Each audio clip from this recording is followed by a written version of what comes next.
Mga guys, meron tayong speaker dito na 15 inches crown ang tatak. Ayan, nasa ayan. Crown 15 siya at 150 watts whooper with ohms. Ayan, napalagay dito 350 watts. Malaki, yung laki ng magnet. Ito'y galing sa kapatid ko, binigay sa akin kasi nakabox ito eh. Nung binigay sa akin, tinignan ko, wala na, nabulok na yung box, tapos pinasok na siya ng daga. Ito yung parang sira na yung, hindi na rin siya tumutunog eh. Parang sira na yung coil.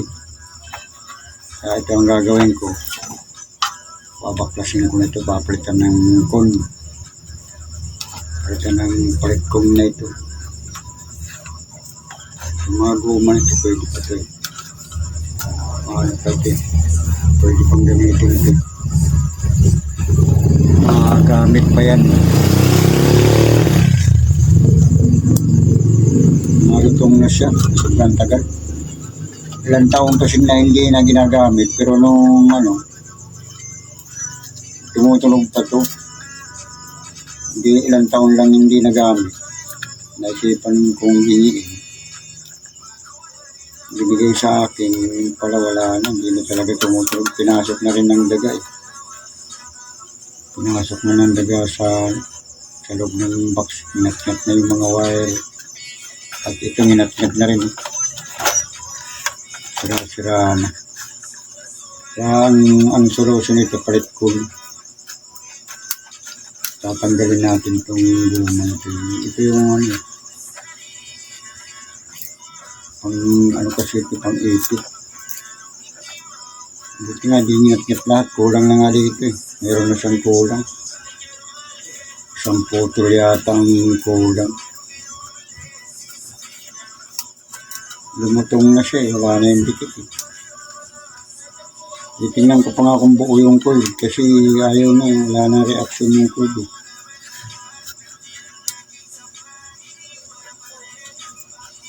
Wala nang reaction.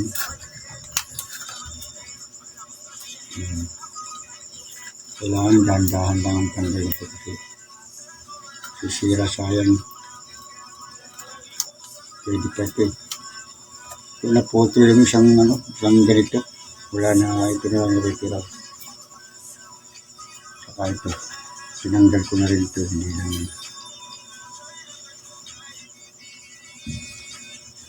Ito wala na, talagang sirahan. Tanggal na. Malutong na siya, talagang lilitaw na eh. Saka malutong na ito, hindi na siya po pwede. Pupulit na yan pag naglaro. Ay, yung spider niya, pwede pa yata.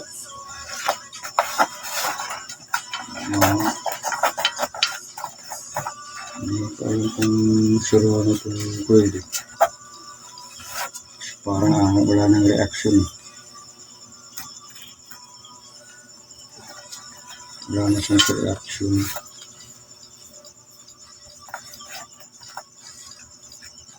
Pabasin na lang ito.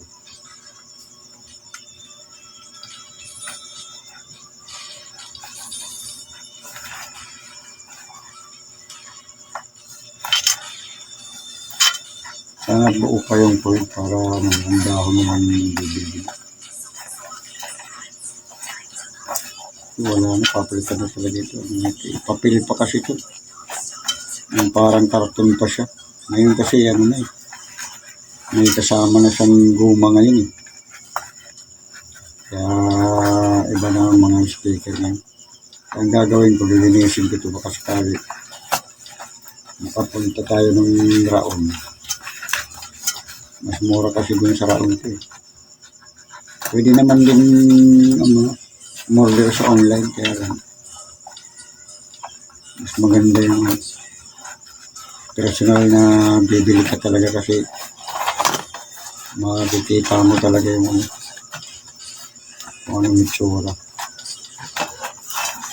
Sana buo pa ang coil dito. Wala na, sira-sira na. Kaya hindi na siya pwede.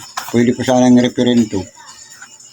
Kaya lang, ano na siya, yung ibang kaso pa, yung parang, ano pa siya, ano pa yung karton. Parang karton siya, papel.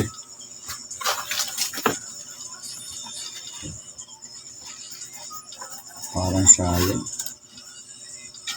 Salad siya. Salad.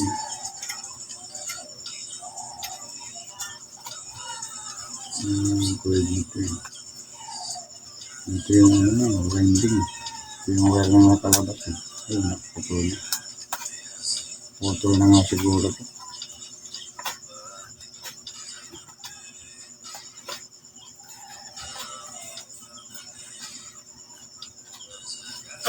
Kailangan matirahan ito.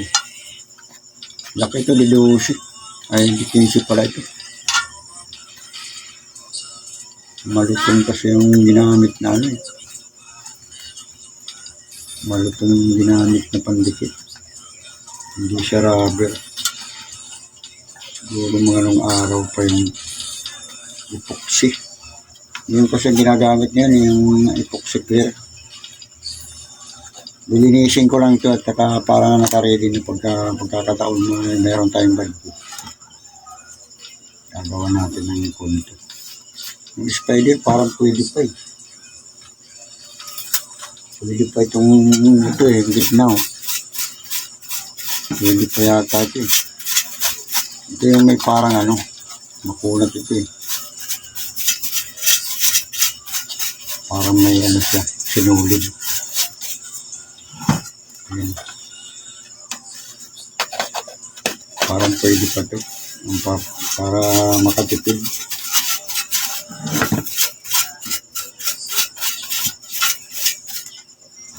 Ayusin natin ito man.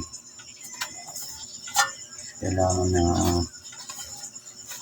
matingnan yung kulit kung palagay ko buo pa ito kasi tumutunog pa daw ito dati. Kaya lang, ang tagal na na-stack taon. Hindi lang 2 taon yata na-stack ito. Kaya nung naisipan kong hingin, binigay sa akin kasi hindi naman ginagamit. Nangyayari ano, hindi na pala gumagana. Sayang, na-stack. Pagka yung gamit kasi na-stack na, hindi na talaga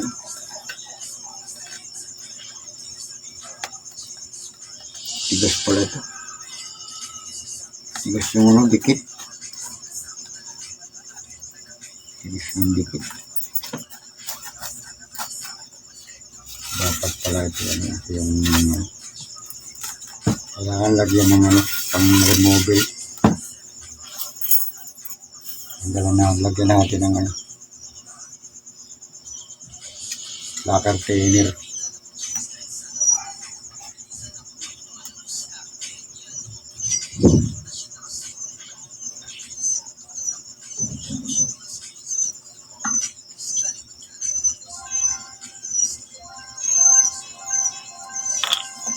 Lagyan natin yung lacquer thinner para ma-remove yung rugby.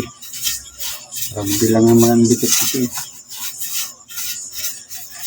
Rugby ang dikit niya.